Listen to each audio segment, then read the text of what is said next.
You know what? We're gonna have to start over. Ah, I forgot to start the record. I have it record. I actually have my recording, but it's not gonna show. right. I'm so Oh, sorry. Well, no, no, that's no that problem. was that was a good start though. So I hope you don't mind having. I got like the dry run because I'm actually not even fully. I'm not. I didn't really prepare anything, so And the problem is like I'm a bit of a talker, so Yeah. I always have to be aware that I just get rambling forever. So Oh, that's good. No, it's gonna be good. Yeah, This is we're gonna good. enjoy hearing, Yeah, this yeah, was the perfect story. because now I was wondering, can you hear Yeah, this I can audio? hear. Okay. I was Yeah, concerned she's not able to hear what you're saying and then won't be able to engage in the conversation. So yeah, I can hear. this is our second rodeo. So, we've only done one other interview like this where we're on, Zoom. And so it technical glitches, sorry. But first I will say I want to say cuz I didn't get a chance to say this the first take. I want to say I really am grateful that you're taking the time out of your day to do this with us. I really really appreciate it, and I know everybody watching this will really enjoy it as well. So thank you very much. And if there's anything I ask that seems too much of a personal, you can just skirt around it however you'd like. Like, don't feel obligated to answer a question that feels too personal. I was just trying to open up some conversation and just learn some background about you and your company. So no, for sure. Like I'm a pretty open book, and if not, I'm Canadian, so we're really good at being diplomatic and kind of skirting around things. there is. You ever watch Not Just Bikes? No, no, I don't. That YouTube channel? You don't see that one? He's a Canadian living in the Netherlands, right? Is that Yeah, he yeah? lives in Amsterdam now, but he talks a lot about growing up in Canada Yeah. and just the lack of bike infrastructure in Canada. Right. Maybe I have seen it. Yeah, it's all about infrastructure and urban planning and that kind of thing, right? Yeah. And their branding is kind of like Mhm. orange font work and typography or something like that. I think if I kind of am a visual person, I remember things more like that. I'm not really super good with names and those kind of things, but you know, that's how it goes.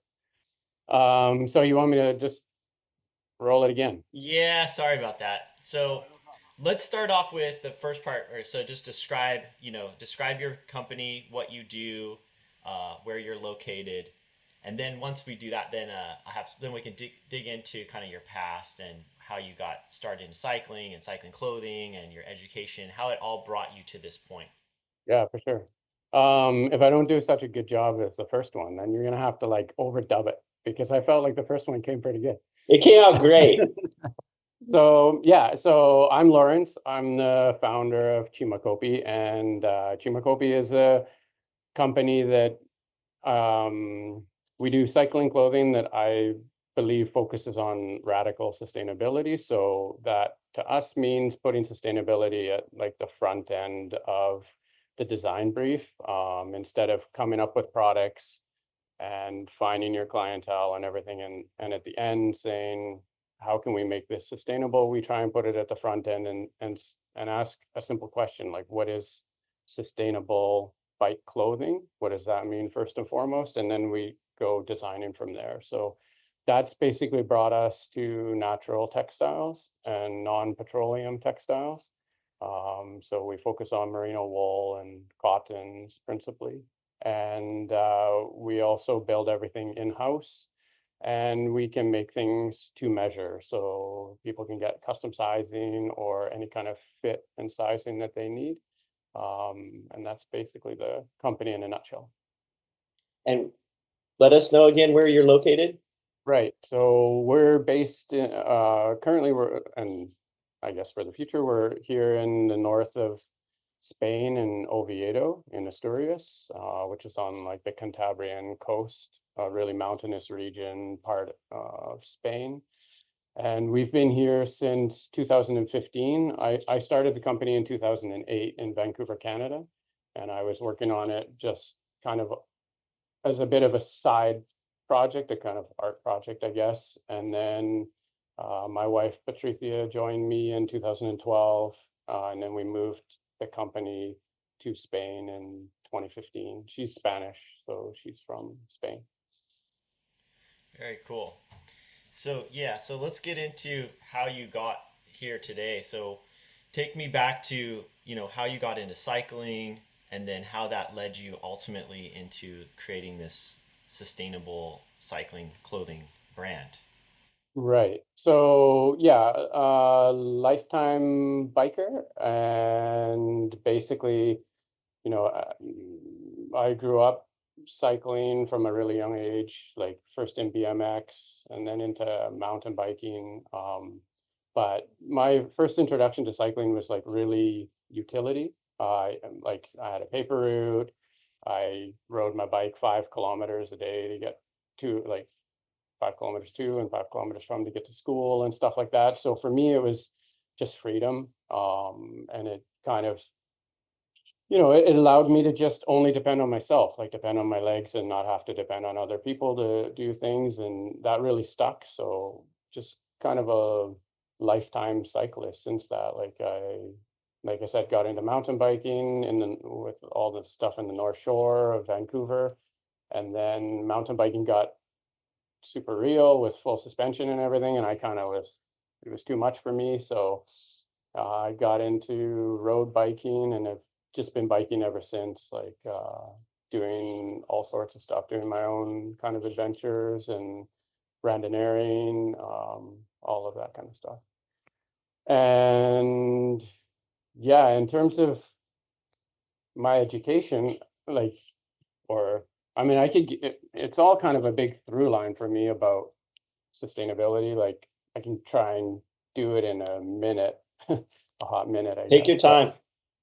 Um, I began working in, like, from a really young age, like even in high school and stuff like that. I was really involved in kind of ecology or ecological things in the community, or was very interested in that. I didn't know really how it would manifest, but like Greenpeace is from Vancouver. They started there, so it's a big thing, right, in that area. But anyway, when I started kind of working professionally, I started working this is a long time ago, in lithium ion batteries, because that seemed like I wanted to be an engineer at the time. And I was like, well, energy density and these kind of things and green technology. And then from there, I started working at Ballard in hydrogen fuel cells. So we were making like fuel cells for Daimler Chrysler, for Mercedes, as like alternative uh, fuel, I guess, for cars and transportation and mobile stationary power. And then that wasn't really grabbing me, so I went to art school and studied design at Emily Carr. And there I kind of focused on eco design and green product design. Um, Fast forward, I went to Sweden and did my master's in sustainable development. And that's actually where I met my wife, Patricia. She was doing her master's in engineering, like informatica and telecommunications and web and networks and stuff. We met there. And then basically, like, living in Sweden and studying a master's and everything, just it kind of financially decimated me. So I had like a couple $100 to my name and no real plan to go back to Vancouver or anything. And the only thing I had with me, besides like a very small, I actually had a bike box because I brought a bike over, and all of my possessions, I sold everything to go to Sweden. All of my possessions fit in like that, one of those plastic bike boxes. I forget the brand, like Thule or something. And I had a fixed gear bike because that was kind of my way of getting around, or like a track bike. And I was like, I don't want to go back to Vancouver. What am I going to do? And so I decided, well, I'll just ride my bike to Spain, because that's where Patricia was going to be and her family and stuff like that. And I had no idea if I would be able to do it, because it was a fixed gear with one speed. And I had never done anything like that before. And it actually ended up being like a big part of the founding of Cima Coppi, because I had no money and I just had this bike, and I was like, well, what am I didn't have money to like go to hotels and stuff like that. So I was like, well, I'm just gonna wild camp and just sleep in the bushes. But I didn't have any money to buy any gear either. So I just went to the like Swedish military store and I bought these wool pants, like heavy wool, felted wool pants, and this wool sweater. And I thought, well, hell, I can just sleep in this and ride in this and just do everything in this, right? Like, and I had no idea. Like, don't get me wrong, I was like, prior to that, I was totally like a lycra wearing rider. Like, I would do big long rides. Like, I did kind of, I mean, I did an Everesting to raise money for charity before Everesting existed. Like in 2006, I did it. And so, I was no wool using person. I was like a skin suit wearing dude. And anyway, but I thought, well, I'll do that. And then I had like basically this blanket, like it wasn't even really a sleeping bag. And I bought like a bug net, like a kill net. I don't do any hunting, but I guess like when you shoot an animal, you have to wrap it in this net so the bugs don't eat it or something. I don't know. That's what they told me. But I thought I can wrap myself in it. So I had like a drawstring top. I can wrap myself in it and then the mosquitoes won't get me and I just sleep in the woods. So that was the plan. And I thought, well, I'll just ride my bike as far as I can get. And then maybe by that time the train will be cheap or whatever and I can get to Spain. And it was just like one day at a time, right? Like just get out and ride as far as I can in one day. And it was really like an adventure that totally changed my life, like not just in terms of my perspective on things, but it was like that was in 2007, I think. So Garmin had just like maybe released their first bike computer, like their GPS bike computer maybe a year before, and it was probably like $1,000 or something. So like there was no GPS, there was no nothing. I just went, I had like a few paper maps, and I was like, well, I'm just gonna go following like the Eurovelo routes, I guess they would be. But those sucked. So then they took forever, and I kept getting lost and stuff. So I was like, well, I'll just go south with nothing, like no, just like point south and go and navigate by the sun and just sleep at night. And yeah, anyway, to bring this back to being relevant, the thing that I realized is like that that wool sweater and those wool pants were like unbelievable. Like I could wear them every day. I could wear them rain or shine. I could sleep in them. I could do everything in them and they didn't get stinky. And they didn't like they were just pretty good, right? For what I needed. And and it just sort of planted the seed where I was like, man, if this existed for like regular cycling clothing, it would be amazing. Which then you do a bit of research and you realize that like everything prior to 1982 was wool, right? Everything that everyone was wearing was wool. So kind of like, well, a bit like a steel bike, kind of asking like, well, what if you took that technology and put it into today's, kind of contemporary time, and what would it mean? And that was a bit the roots of the brand. Okay. Yeah. Wow. That's a great background. I Did did make it, by the way. I crossed from Sweden to the north of Spain in 15 days, doing about like 180 kilometers a day on fixed gear. nice. It's like 110 miles, I think, Wow. a day. And I got really sick because it rained almost every single day, and I was sleeping in the woods. So I got Wow.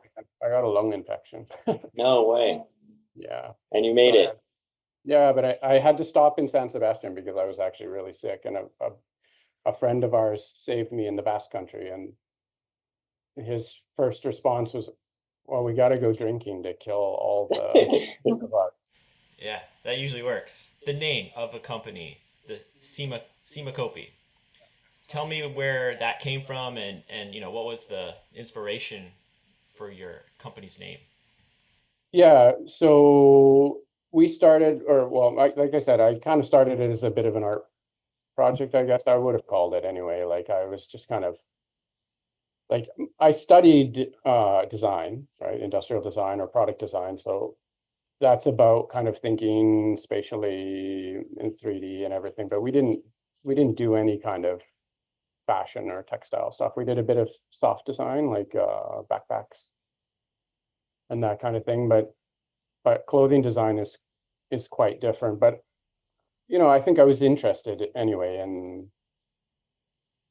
especially after that experience, I was really thinking a lot about like natural materials and clothing and everything. And we were living in Little Italy on the drive in Vancouver, and there were two tailors, Angelo and Renzo, that Italian tailors that were on the drive. And I used to go to them. I'd go to the liquor store. I'd buy a couple of bottles of Italian wine, and I'd go in and visit them, and I would just bring them wine. And if you bring Italian tailor's wine, they'll let you sit in the shop and they'll shoot the shit with you for hours, right? So it's like I would bring them wine, and I'd just get talking to them and ask them and watch them. Like sometimes I'd just go in there and sit there and watch them, and they would just work. And yeah, I was like, I don't know, I was pretty fascinated by the idea of that whole concept of just kind of having textile in there and having these like intimate relationship with your customers where you really learned them and their body, their size and everything, and those sort of solutions and building things to measure. And then I started asking them if I could take their scraps, because they would use like Super 120s wool for their suits and stuff. And I started making hats out of them, like cycling caps. So that was the first thing I learned how to sew. And I just kind of started with that and selling them and everything. And then I I started showing them the caps and saying like, oh, like check this out, like this is what I made and everything. And they were both kind of somewhat impressed, but totally not, because like I don't I don't think the sewing was like so spot on or anything. So they were a bit like, man, you got a lot to learn. But I think they maybe liked the idea that somebody that was like they were pretty old, and like Renzo was a tailor since he was like 11 years old or something like that, and he was 70s, I think, or something. Wow. And yeah, so I think he like maybe got a kick out of the fact that some young kid was like taking an interest in those things, and we got talking about his life in Italy, and that he grew up watching like Fausto Coppi and Bartoli and these like legendary cyclists and stuff. And I told him like I was wanting to make this cycling clothing and all these big ideas that I had no idea even how to get started on and everything. And Renzo, he was the one that said something about the Cima Coppi, and I didn't even know what the hell the Cima Coppi at the time was. Like I watched the Giro d'Italia and all those kind of things, but he was saying that it's just like, it's like the peak, the best. Like, it's like obviously the Cima Coppi is the highest peak every year in the Giro, but he sort of approached it as like just this kind of pursuit of perfection, right? Like in his, yeah, like I don't know, I think it meant something to him and it meant something to me, and ultimately that's why I decided on the name. And I really didn't put a whole lot of thought into it at the time, because I was just sewing hats like on the side of the road. So I was like, well, Cima Coppi, this is what it is. And yeah, like the rest is history. Now it's stuck, and here we are. Wow. Yeah, the Cima Coppi, the Giro d'Italia, named that in honor of Fausto Coppi. Yeah, for sure. Yeah. Yeah, I mean, he was definitely one of the greatest cyclists of all time, and most definitely the best looking cyclist of all time. I think he gets that award. That like he had the perfect. I don't know if you guys have seen that Canadian animation, The Triplets of Belleville. No, No, you. Oh, I you don't got to think so. The Triplets of Belleville, I highly recommend it. It's this Quebecois like cartoon movie. It is amazing, and it's like I swear the main character is like completely styled after Fausto Coppi because he has that like long face with the kind of Uh-huh. aquiline nose, like that, just typical sort of cyclist face. So yeah. Yeah. Yeah. So, well, thank you for giving us that background. I want to, well, first I'll say we're using Zoom, so I have like I don't have Count. an account, so we have like 8 minutes, and then we may have to restart another one. So just letting you know. So if it suddenly cuts off, just we're gonna be having to start a new meeting, start over again. Not from the very beginning, of course, but I know about that. You should just cut me off because if I've already been talking so much, it's no. I'm enjoying it, and it's nice to get a background and learn a little bit more about who the people are that are making these products. And I mean, you've got a really nice website with a lot of very good information that describes your philosophy in manufacturing, products. So you have looks like you have 4 people working there total, including yourself. Is that right, or has that grown since your website? no, we're four. Yeah. 4 people, and it sounds like you're basically you make it the garments to order. Is that correct? When somebody orders something, you make it to order, or is there things that are on hand already, like stock items? Every once in a while we have like a return or something like that, of course. So we'll have some stock. But the model is like, as I said, like when I was watching Renzo and Angelo doing tailoring, I saw really quickly like, the value that they have in inventory is all in their wools, right? They have it in bolts of textile and and then they go from there. So I was looking at that as something that's like, a big part of sustainability is like the amount that you're producing and trying to avoid overproduction and stuff like that. So again, like for us, the idea is that all of our inventory is in textile, and then that allows us basically to create like a widely or like a vastly larger number of kind of products than the scale of our business, right? Like I can basically design a product, we can put it on the web, and then we can tell people even you can customize this. If you don't like this, basically it's a concept, right? We put the concept up, and if people don't like it, the color blocking or whatever, they can change it up, and we just go and we cut it. So yeah, I mean, we run it like pretty tight because everything's made to order. All of our inventory is in textiles. We have almost nothing in stock in terms of finished products. We make every single product in studio here except for the socks, because we don't have a sock knitting machine. We get the socks made for us in Spain. But yeah, everything's made to order the same way as like an old school tailor. If you went in to get a suit, he doesn't have a suit on the rack. He just has his material, and our big challenge, I think, again for sustainability reasons, but also I think for just doing a better product is like, how do we get people into the right size, and how do we crack that kind of nut of like getting people to get their measures done well and everything. So that's something that we're both learning and talking and listening and trying to get really dialed to do it through the internet and on a website. So where do you source most of your material from?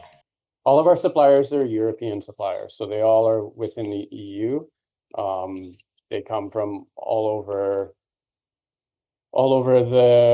Europe. I mean, I guess I shouldn't say the EU because like the UK is no longer in the EU. So, but yeah, the UK, Italy, Austria, all over the place.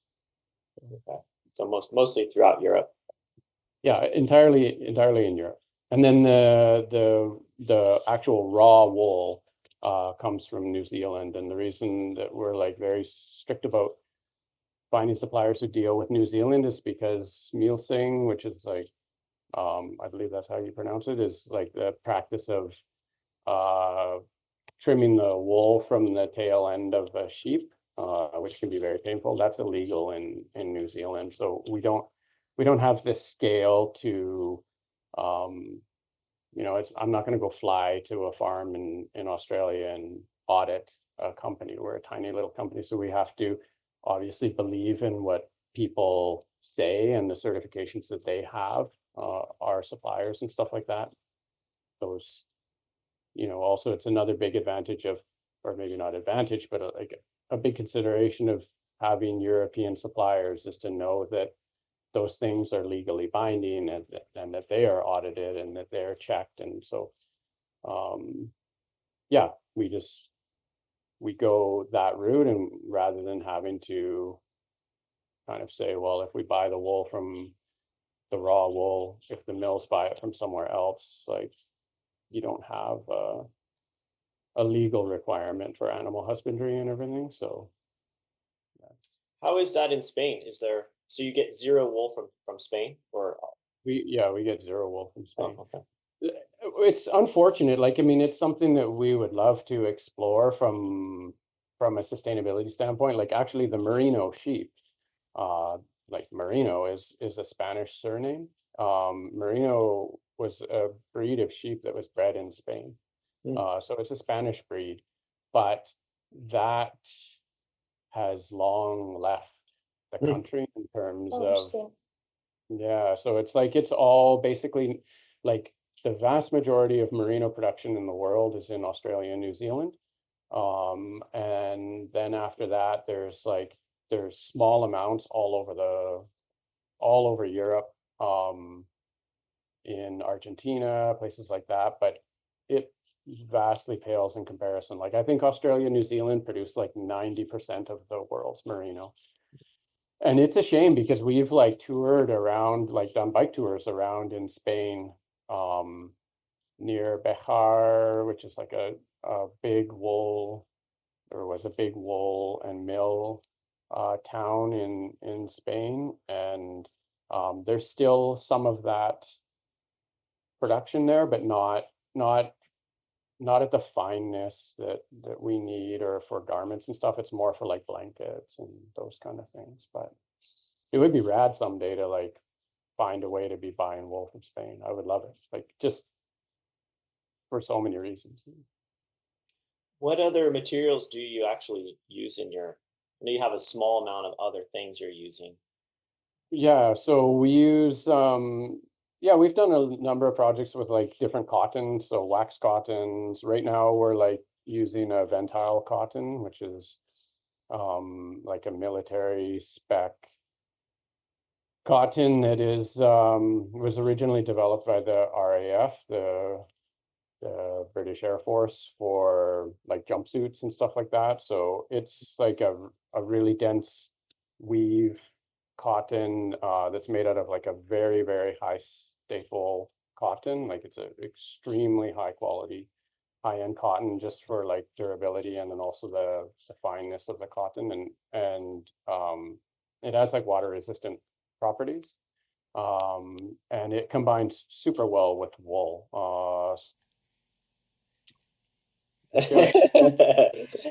What was I saying? So take Can it you from hear the me? top. Yeah. Yeah, so other than merino wool, we also use ventile cotton, which is a cotton that was developed by the British military. It's principally like a windproof cotton, but it has some water resistant properties. We use that for like vests, I guess. I don't know if you guys in America, I think you say gillets, but we say gilets or gilet. Always wondered how it's pronounced. Yeah. Yeah, I think everybody says it differently, so we'll just say that. But yeah, we make gilets and jackets and stuff with ventile cotton, but it's principally merino wool. Okay, yeah. So your Cima Coppi chooses to use or not to use synthetics. What are some of the reasons why your company doesn't like to use synthetics, or some of the issues with synthetics?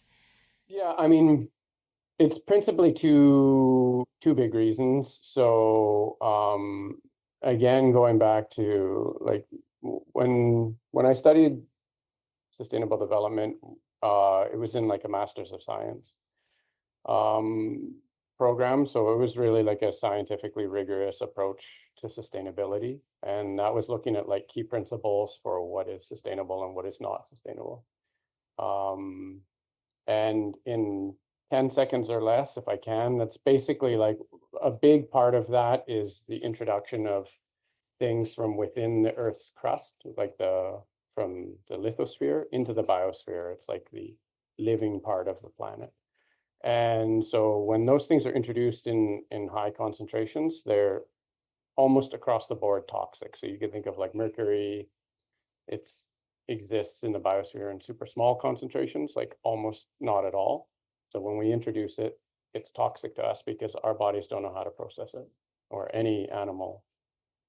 And that's true with petroleum as well. It's like we're taking petroleum, which is super concentrated, millions and millions of years of like animals and plant matter decomposing, making this super rich fuel, but putting it into the biosphere, it's toxic to life in the biosphere.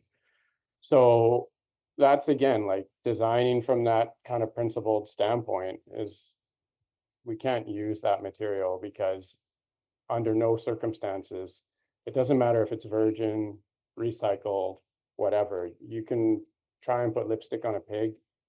Petroleum-based synthetics cannot be sustainable. It's just, they can't.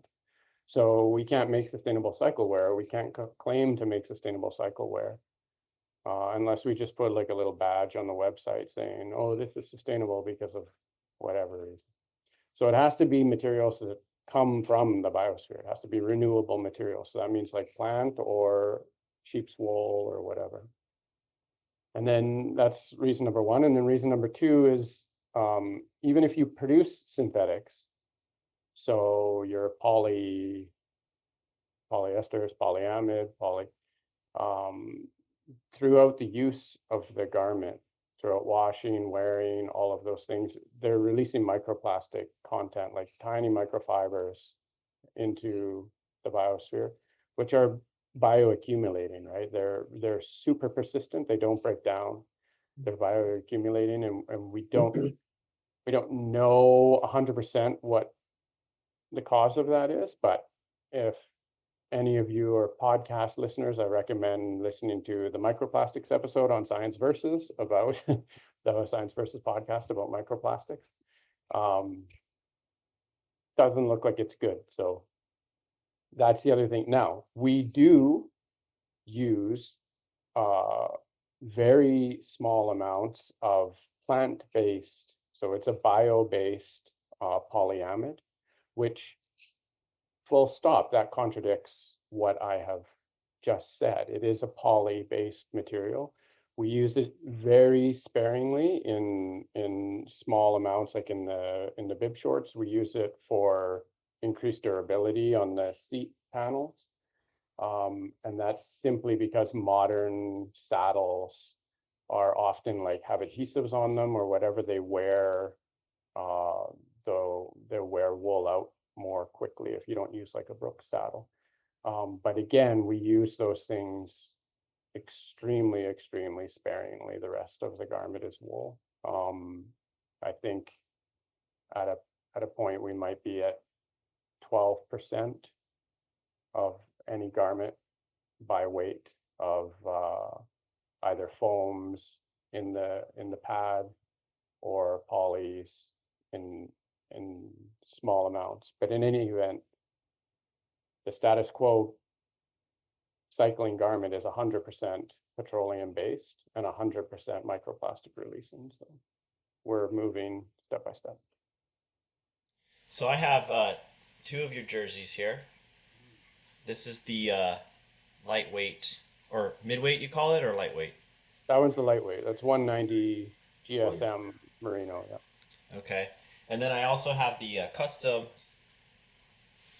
classic jersey with the embroidery on it. And so, as I understand, this jersey has 100% natural, zero polymers of any type in this jersey over here. That And then, textile, 100% merino wool, with the buttons are made from olive wood, like Spanish Right. olive wood. yeah, they're really nice. I really like these buttons. I didn't realize at first when I pulled it out. And I thought, oh wow, those are even wooden buttons. That was very good. That was really a nice surprise. But okay, and then this one has what you were describing, just a few things that make it have few little polymers added in, like the gripper here at the base. I'm assuming that's some sort of a plant-based polymer. You're saying, is that right? So the grippers are not. The grippers, that would be an instance where like they're just, I mean, if, we're a bit beholden to the market, right? Or like to what exists out there. So we're always trying to push as much as we can to find natural solutions to every aspect of the garment.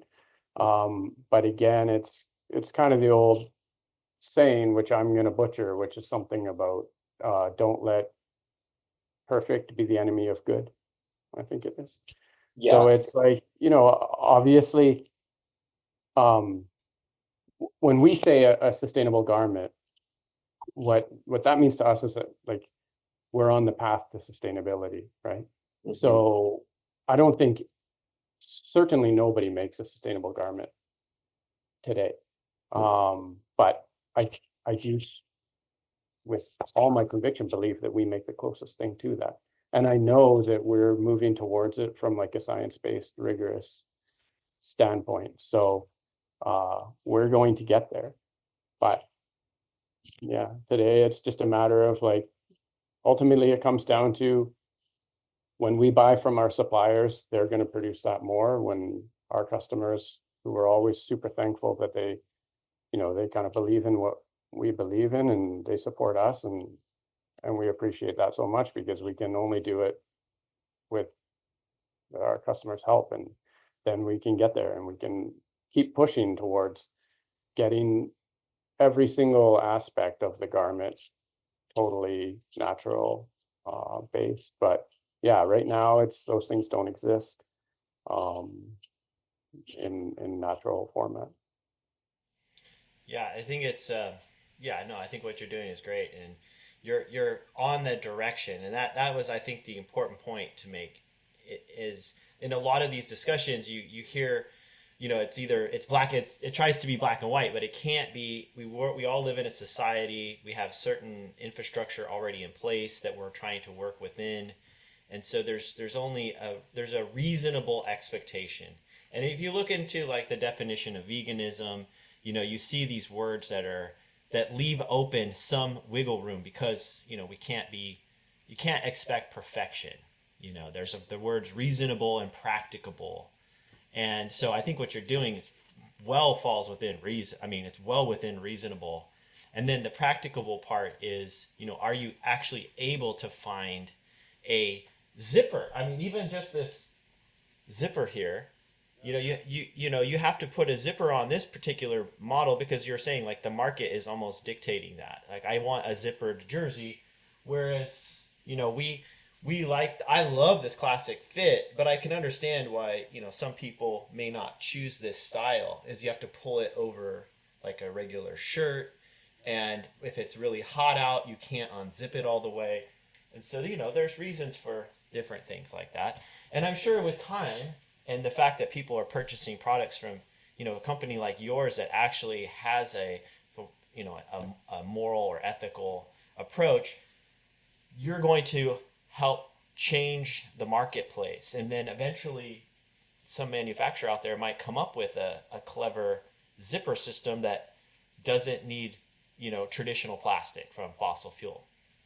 Yeah, exactly. Like, and also, I'm not trying to say woe is me, but like, I mean, another big thing for us is like I truly believe that bikes in themselves are like a massive instrument for sustainability and sustainable living, right? So just just by riding your bike, whether you're riding your bike for exercise and you're out on your bike and you're not, I don't mean, I don't want to create enemies, but it's like, you're not spending so much time driving around in your car or whatever. Like, if you're out on your bike exercising, you're doing that. Maybe you then start commuting to work or whatever, and then maybe that becomes more of your lifestyle, and you start running errands on a bike or something like that. Like, it's a massive opportunity to win for sustainable lifestyle, sustainable living, just by using a bike. So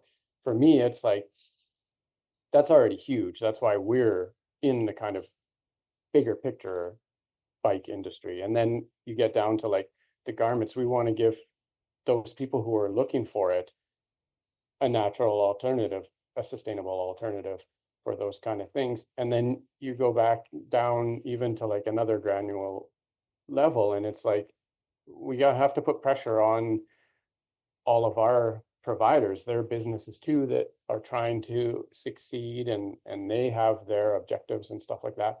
But a good case in point is like our bib shorts. Cycling clothing is, as I said earlier, is like 100% plastic.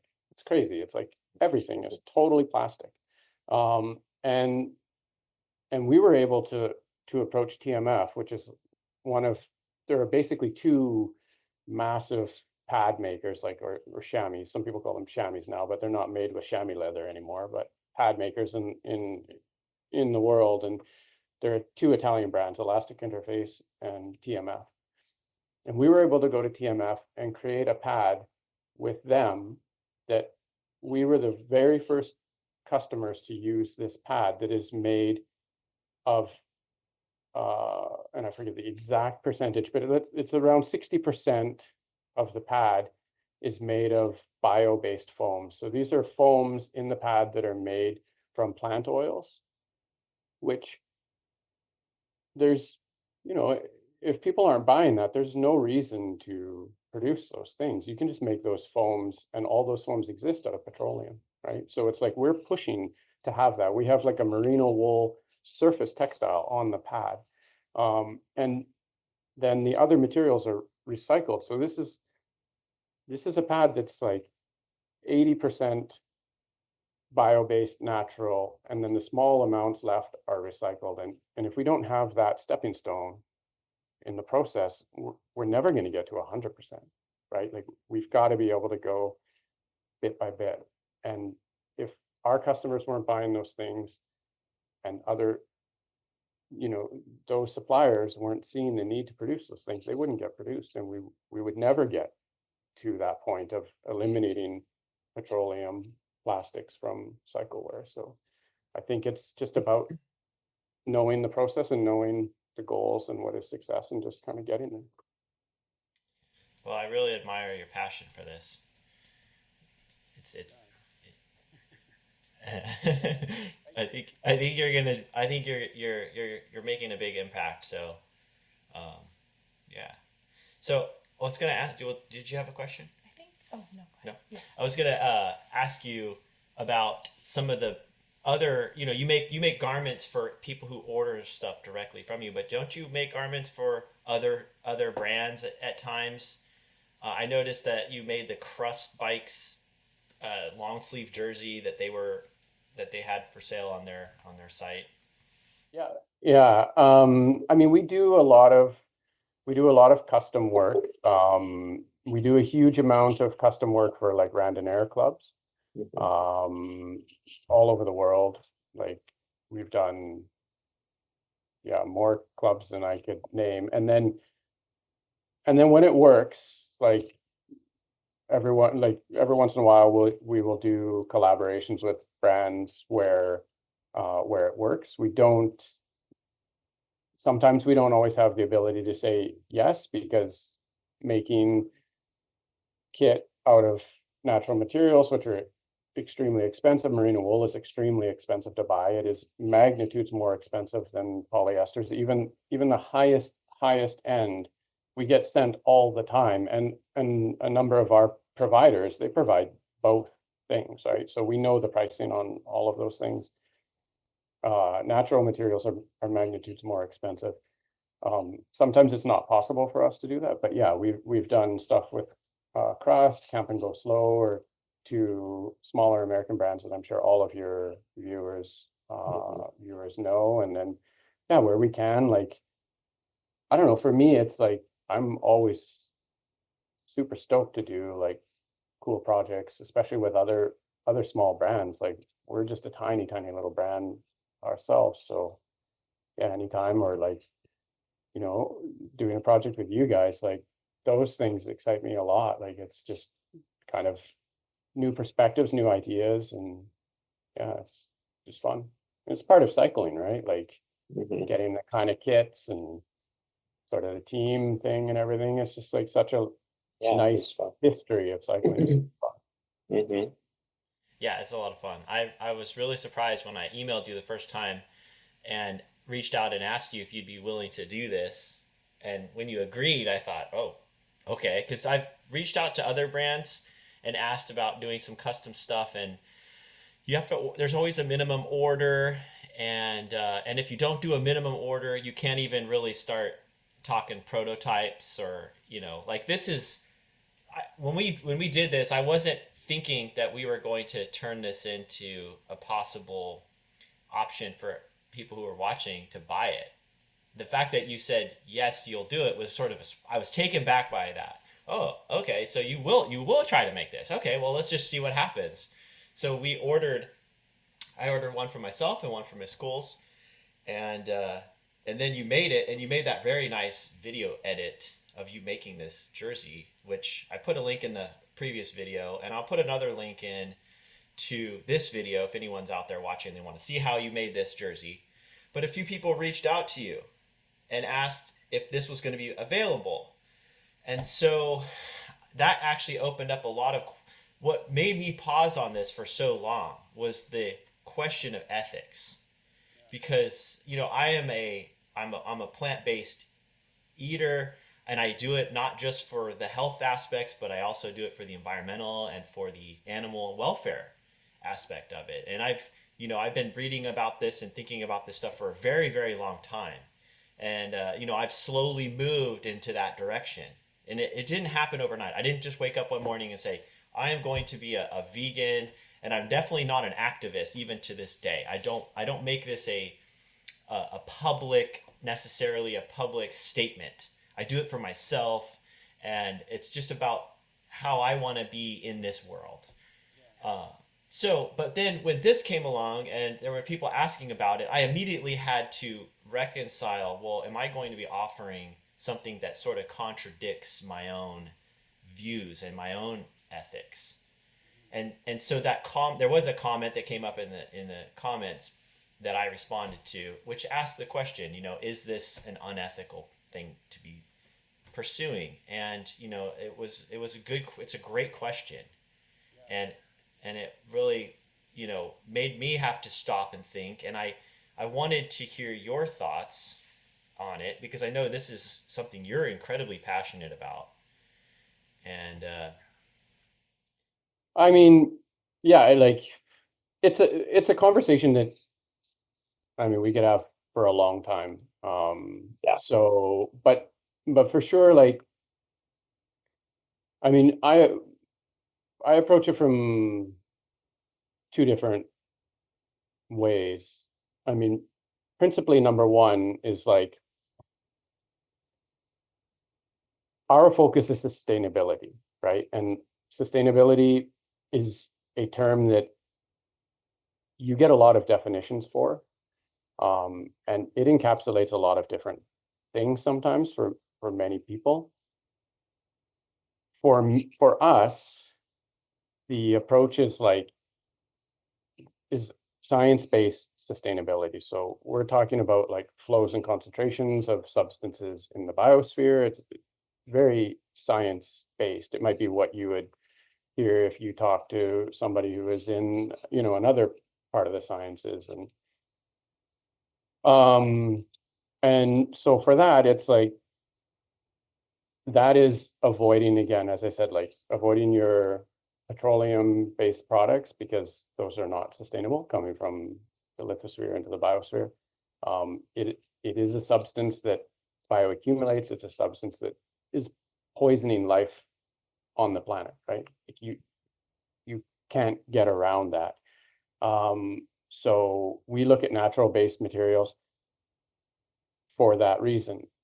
Then you have the aspect of like, you need to be choosing materials that are also suited to the activity of cycling, right? So we can make, and we do make items out of cottons when they work, but if we're talking about aerobic exercise and high intensity exercise, if that's what you're doing, then you need a garment that's going to function for that use case. And that has to be something that works, right? It can't be just built based on whatever, because if people aren't able to use it and say this actually works, like going back to when I rode my fixed gear across Europe in a wool sweater, I was like, this works. I didn't choose it just because it was based on something kind of, I don't know, that it was for function. So those are the things that we look at. And then kind of further to that, in terms of the alternatives, like if you're looking at polyesters or polyamides or these kind of things, like those are not just harming the sheep, they're harming everything, right? Like that isn't an alternative that there's sort of like a logical disconnect there when people say like, well, don't use this natural renewable material, use plastics instead. It's like those plastics are having devastating effects on all life on the planet. So that isn't an alternative. So then you could argue for maybe some other materials or whatever, but then they have to fit. I mean, and then maybe the last thing is like, and maybe this isn't going to be a super popular response, but like sustainability is kind of the first point, right? Then it's like we need to get to like regenerative systems and we need to get to more holistic systems.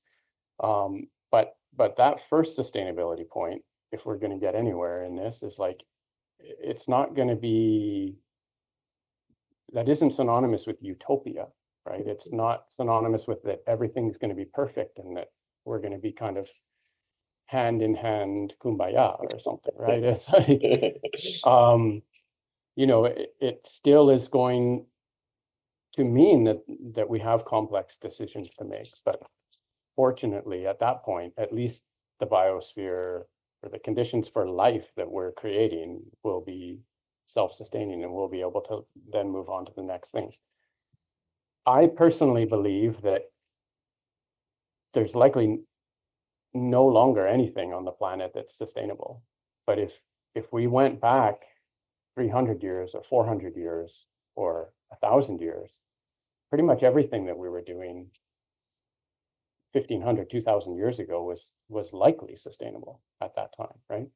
So we can get back to those things. And those things were using animal wools. Those things were using cotton.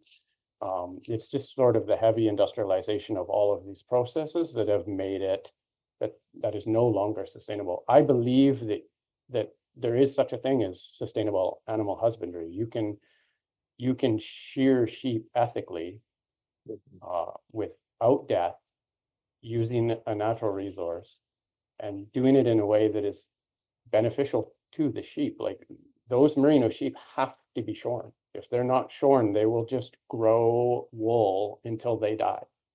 Like literally, they found a sheep that was in the woods in New Zealand or whatever that had a coat that weighed like 100 kilos because it just keeps growing and growing and growing. And that's just a part of the breed of that sheep. So they have to be shorn. That becomes then a waste product of the sheep, if you want to look at it that way. We can turn that waste product of the sheep into something productive, and you can do it ethically. I know people who are doing it ethically. Yeah. So I agree. I think you can do it ethically, and the animals can be treated very well. And in some ways, you know, a lot of small scale ranchers and farmers tend to take very good care of their sheep. I think it's when it gets into that big industrial agriculture where, you know, you have too many people disconnected from, you know, the actual creature that's here, that just becomes this commodity. And then you hire people who, you know, you don't pay them well enough to care. Whereas if it's somebody who has their own little ranch, they have, you know, 50 sheep that they love, that they basically treat them better than their own neighbors or friends, you know, they become their closest friends. They get treated really well. And we have, where we live, we actually have some examples of that. There's some neighbors around here that do keep sheep, and they're so concerned about it. Whenever there's wildfires, or the first thing they do is try to get the sheep together and get them out. I mean, they're cared for so well. And I know that doesn't represent, you know, the globe, and it doesn't represent a lot of manufacturing or high level, you know, high production. But to your point, it's just saying that it can be done. It's just, it takes more effort. And if you're going to compete in the marketplace for super cheap fabrics, it's harder for a small rancher to compete with that.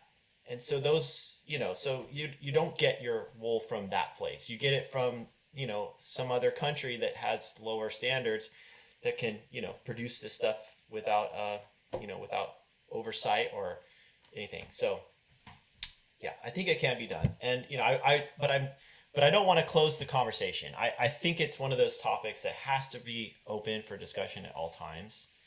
And, you know, because it is something that animals are, you know, they're like, people have very close connections with their animals. And so, you know, that's something, it's like having, you know, your kids for some people, or even more so than your own kids. You know, some people treat their own animals better than their own kids, you know, so I think my parents did. No, just kidding. I mean, the thing for me is like, I'm right there with anybody who's demanding more of those things. It's like like the one thing that I don't buy is people who say that our individual life choices don't matter. I think our individual life choices do matter.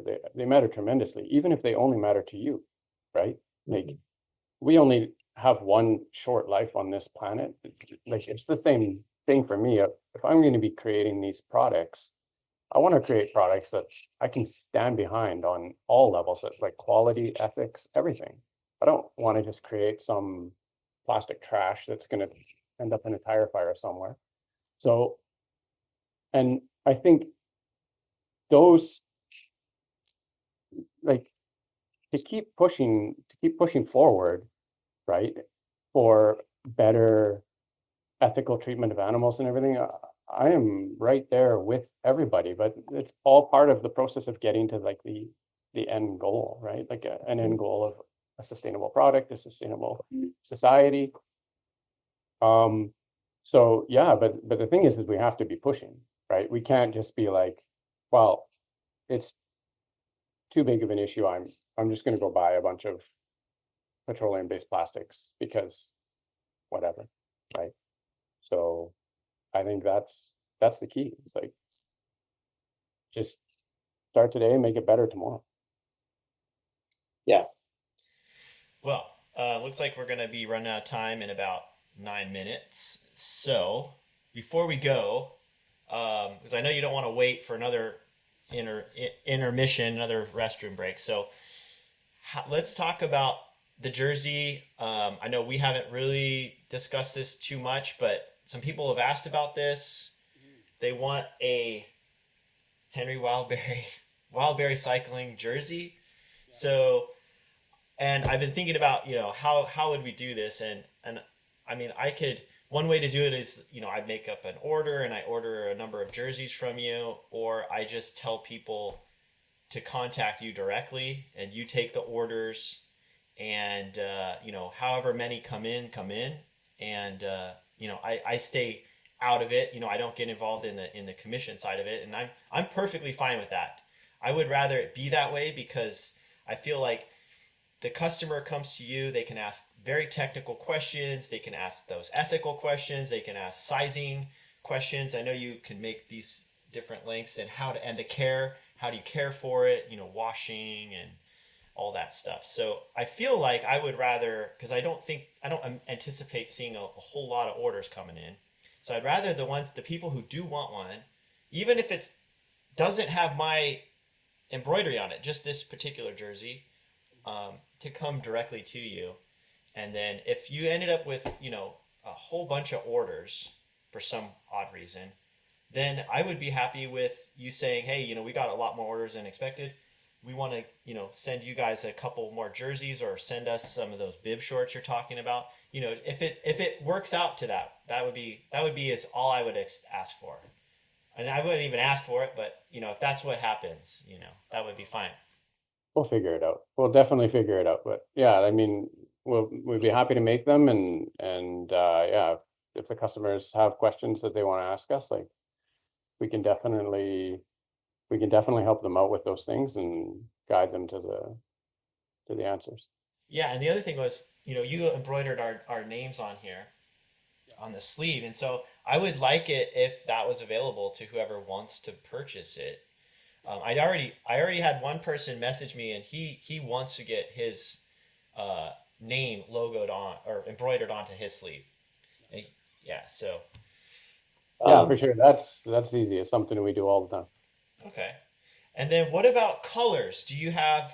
I know this was the color we picked, but do you have other colors in stock, or how does that work out? Do you just get when you have those colors, you offer it, or?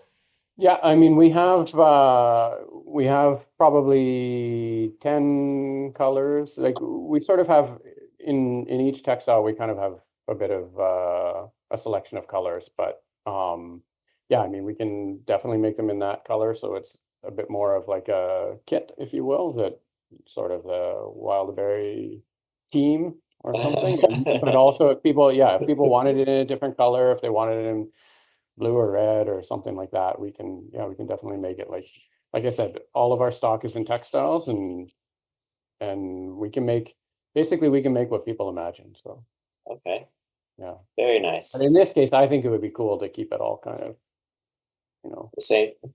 yeah, or Yeah. I mean, not necessarily the same, but for sure with the embroidery and stuff like that. And Yeah. it's like it's part of the tribe.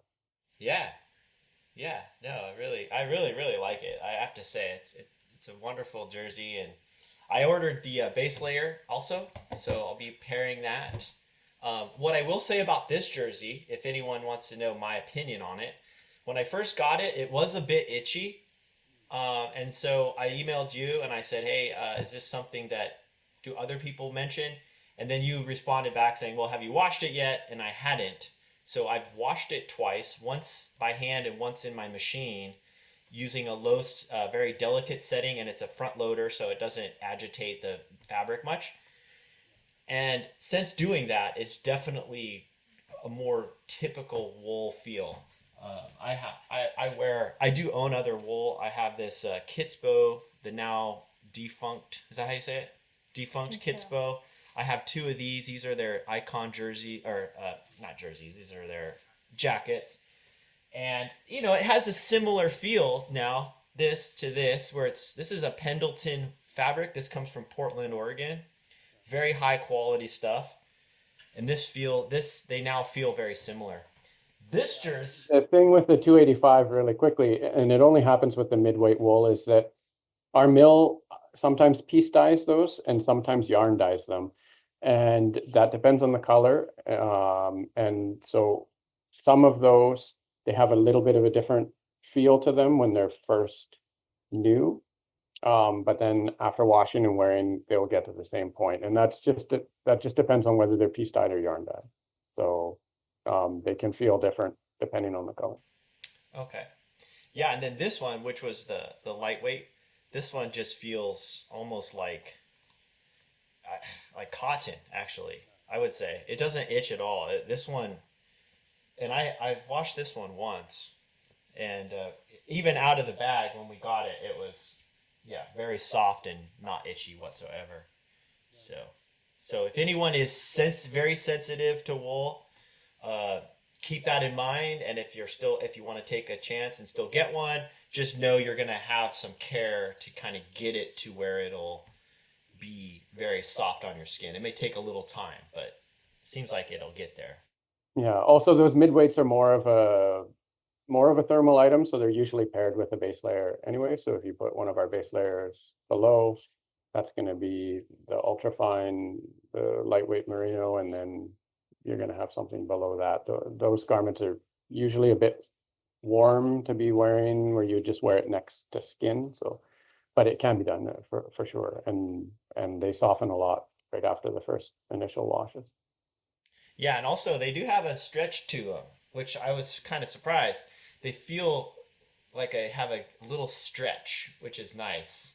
So like the pockets in the back, when you're putting stuff in, it almost has like a natural elastic property to it for some reason, which is kind of Exactly that. It's an interlock wool with that material, and so that's like a micro rib knit in a way, would be a way of conceptualizing it, and we have that knit designed specifically for us so that it doesn't sag. Like old vintage wool jerseys, they would really sag out. They don't carry weight very well and stuff. So if you're trying to use 100% wool, you really have to kind of come at it from the technical side and the knitting side and how the knit is constructed so that it has that resilience and that recovery. That's why it feels that way in the midway, because that is 100% wool. There's no elastane, there's no synthetics in there to give it that recovery. Well, thank you. Well, Ms. Coles, do you have any final questions for Lawrence? We're about a minute and a half before we're out of time. I don't know if I can give a response in 1 minute and a half. I'm like, Well, before we run out, we just want to, we want to say thank you. We're really glad we found your company. Yeah, and really glad we got to meet today. And it's been. Yeah, no, it's great. It's great to talk to you guys. I would love to. Another time we'll have to chat more, and I'd love to hear more of your guys' story and everything. And it's just been me blabbing like Love it. a voice box. I love it. Thank you. Yeah. Yeah, no, it's been very informative. I've learned a lot. Just interacting with your company, I've learned a lot already. So things I was thinking about for a long, long time, and these types of things are hidden. Fabrics and clothing is just stuff that just takes place in faraway countries. We don't know anything about it, what's going on. So just to get it insider's perspective has been great, and I'm sure the audience watching will really appreciate your time. Thank you very much. Thank Lawrence, you. I appreciate it. And we'll definitely be in touch, and we'll chat some more. Okay. Yeah. Thank you again. It was great to talk to you, and nice to meet you. You too. We'll chat again soon. Give our best to Patricia.